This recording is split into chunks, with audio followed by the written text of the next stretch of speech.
Aha, dobro, to je bilo tako. Sada apsolutno menjamo ritam. Mi smo jedno drugom uvek govorili vi, ali nam se nisu ostvarili naši sni. Neka doga ide časovnik i vreme, taj prokleti telefon što zvoni i tvoje dileme. Ne plači, bebo, ne plači, mnogo toga još ćeš moći, bebo, ja sam od rođenja, a ne samo ove noći.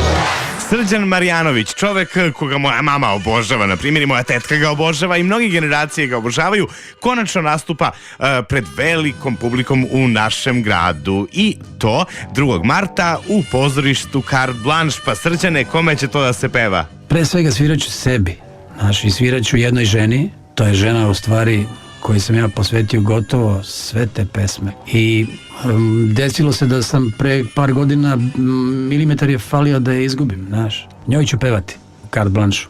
Pevaću sebi i svima onima koji se prepoznaju u tim pesmama i svima onima koji su na toj talasnoj dužini, koji vole tu muziku. Za Srđana Marjanovića sigurno su čule sve generacije. Meni je divno u stvari kad mi se jave ljudi i kažu: jao, znaš ti koliko sam ja devojaka odvojio svirajući im tvoje pesme. Ili kad mi se jave ljudi: znaš šta, mi smo se zaljubili nas dvoje uz onu tvoju pesmu Idi, ili uz Drugstore, ili mi smo jednom drugom govorili. I meni je to lepo. To su, ima i starih, ima i ovih mlađih koji manje znaju o celoj toj istoriji, ali su čuli za pesme. A ta pesma i mnoge druge pesme, zapravo sve pesme Srđana Marjanovića, podsjećaju na neko staro i bezbrižno vreme.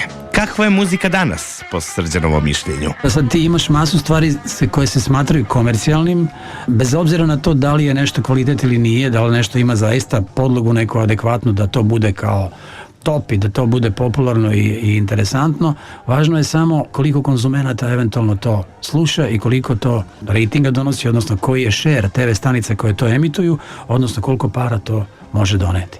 A muzika Srđana Marjanovića, da li je ona komercijalna? Nisam tip čija je sfera interesovanja recimo nekakav novac ili neka komercijalna varijanta. Jednostavno ta muzika koju ja radim i nije namenjena nekim širokim narodnim masama, jel? Znači, to je ipak muzika za urbanu sredinu, znači gradska muzika, za neke gradske ljude, za neke momke i devojke koji su pre svega emotivni kao što sam ja.